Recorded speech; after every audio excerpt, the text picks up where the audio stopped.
Pag hindi ka duty, may ibang nag-deliver ng pera kay Saldico at kay Speaker Romualdez.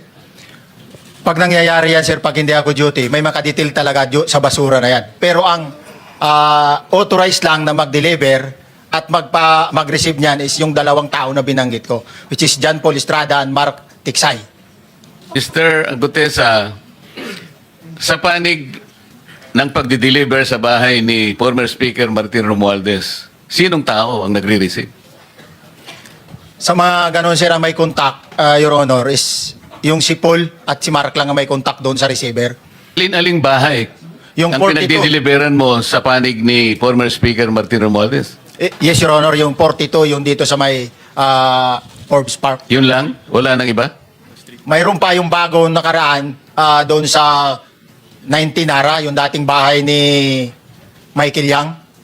Sa pagkakatanda mo, mayroon pang ibang lugar na kung saan nagdi-deliver kayo? Sa Aguado, dyan sa Malacanang.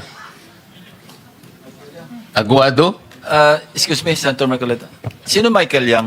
Yung dating sa Pugo yata yon, Sa? yung dating sa Pugo. Yung Michael Yang. dating bahay ni Michael Yang. Dating bahay. Yes, Your Honor. Okay, thank you. Ibig mo sabihin, nabili ni Speaker